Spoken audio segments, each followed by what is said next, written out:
Here we have Corbin Russwin's ML2000 series mortise lock. We're going to go over how to change the hand on this lock. Let's take a look closely at what we'll be doing first. So here's the latch bolt outside of the lock. First thing you're going to be doing is you're going to be pushing in on the latch bolt. When you push in on the latch bolt, the part that you're going to be pushing on is going to be this part of the latch bolt right here. That's going to allow you to separate the two. Secondly, the thing that I ask you to watch out for would be this little tab right here. If you work with that little tab first, it'll make it much easier to flip the latch bolt around.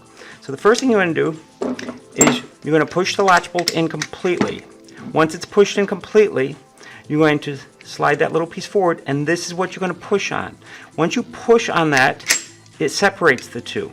Try not to move the lock body around too much at this point. But that little tab there is what I'm going to take care of next. So I'm going to push that little tab through. It allows the latch bolt to come out completely. Then I'm going to flip the latch bolt over. And once again, this is that little tab we're referring to. So we're going to take this little tab and we're going to feed it into the lock body first. When we feed it into the lock body first and push hard against the latch bolt, it engages the tail piece and allows you to securely change the hand of the latch bolt. That's all you need to do. Now that we've changed the latch bolt, you need to make sure that the lock is going to lock on the correct side. So right now, with the Corbin Russwin mortise lock, the red screw represents the side that's going to be the lock side of the door. So right now, this would be the lock side of the door. If I need this to be the lock side of the door, I need to remove this red screw and transfer it to the other side. So I'm basically going to just unscrew this red screw completely. Just take it out completely.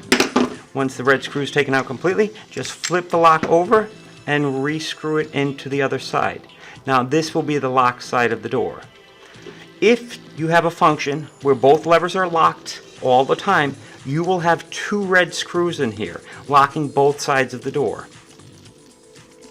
So you tighten this down firmly, and now you've completely changed the hand of this lock, and it's all ready to be installed.